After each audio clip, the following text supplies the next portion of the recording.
Alright, so in this video, we want to continue looking at the Antidominance ego ideal and how an Antidominant who is often suffering from an over-domineering, demanding and tyrannical ego ideal can learn to relax that agency within themselves, to feel less guilty, ultimately, more existentially fulfilled, more accomplished, and to thrive more.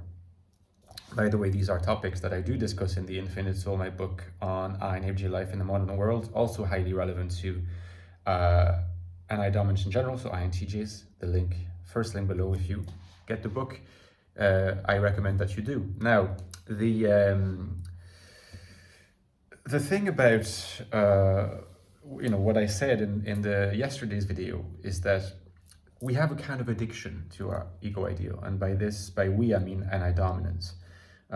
Because we love the idea that even though we don't value ourselves enough, there is a potential in the future that looks like the ego ideal, that is a part of us but is not realized yet, that has a lot of value. It has a lot of value. It doesn't exist yet, but it will eventually exist, or at least it can possibly exist. And that idea of the possibility of something existed that has a lot of value is existentially soothing to us in the first instance. It's not a good long-term solution because so long as we believe in this, we are taking it for granted that we don't currently have enough value. So the whole idea is to switch the narrative, consider that we have a lot of value right now, maximal existential value right now, and that the ego ideal, which cannot be removed, cannot be demolished, should not be demolished, is merely something that we aim towards, that is realistic for our life, something like a life project. You know that I'm a big fan of this expression, the life project. I think that the NI narrative, particularly in Antidominance, requires that to be existentially fulfilled. Again, in the Infinite Soul, I discuss more of this, how this is concretely manifested. But in order to get there, we need to let go of this conviction, ultimately, that we don't have value, that the hole in our being, which is an unpluggable hole, means we don't have value, even though in fact, our value comes from the hole in our being. Because the hole in our being is what drives us forward to do things, to narrativize things, to make our life into a story, okay? And our achievements into things that have existential value in themselves. So how can we let go of this conviction that we don't have value? Now, of course, this sounds like a massive project. You can break it down into different sections, different parts. Another way to look at it is that without NI, we don't have value, right? So we see ourselves not only separate from the notion of value, but we see ourselves as separate from NI, which contains the value. And the idea is to realize a shift in our perception where NI is no longer perceived as this thing that we need to keep within ourselves in order to have value, but to realize that we are NI. NI doesn't exist, it doesn't float about in the world. It only exists insofar as it is embodied in people. If you're an Antidominance, you are NI from a perspective which is your own, and other people are NI from other perspectives that is their own. And the complete, if you like, if you take the entire population of NI stances and combine them, that's the totality of what NI contributes to our world. So all Antidominants are NI. NI is never going to leave them.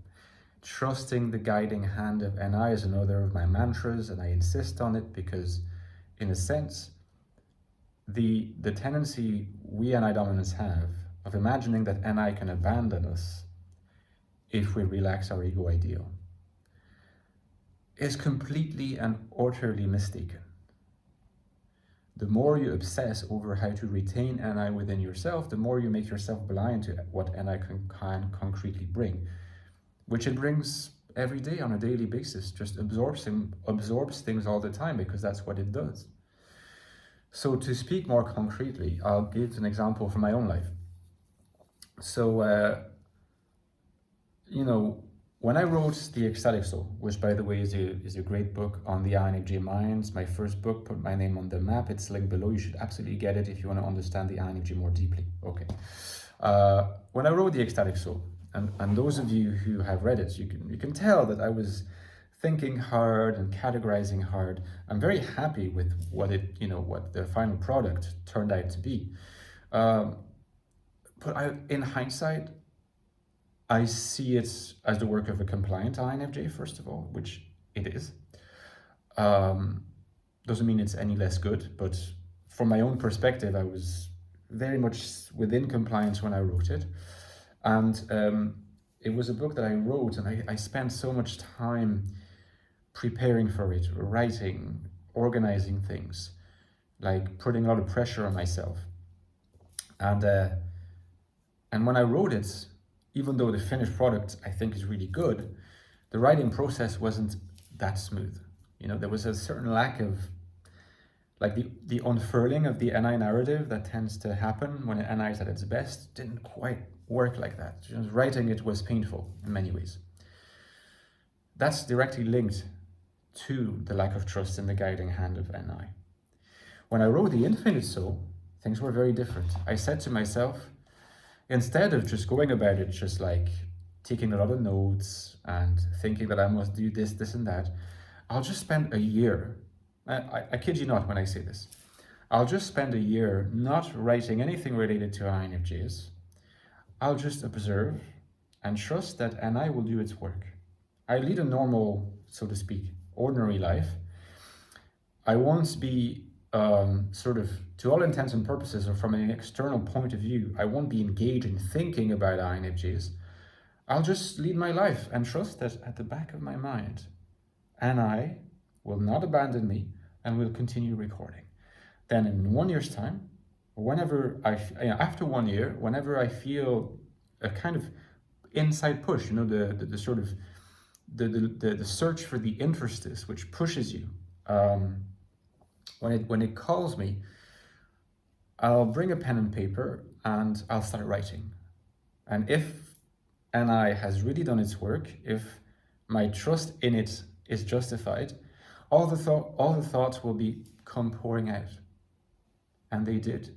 You know, when I wrote The Infinite Soul, I didn't have any particular sets of notes. It all came, you know, out of my pen, because it all been stored here. And that really proved that NI never abandoned me, even though in many ways I lived the life of a normie, if you want me to use that phrase. Didn't change anything. It had all been recorded. If you read the works of an INFJ philosopher, Ludwig Wittgenstein, he's a really good example of someone who had, without knowing it, without quite being aware of it, because he didn't have that vocabulary, he had deep trust in his NI. And he said it himself. He felt like he didn't really have thoughts until he got hold of his pen and started writing, and then it all came pouring out. Now that's the work of introverted perception. Introverted perception is not something you force.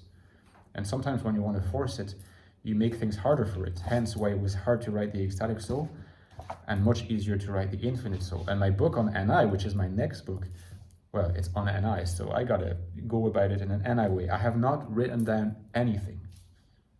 It's just accumulating. It's taking its time, gathering all the information back there, back in my mind. Complete trust.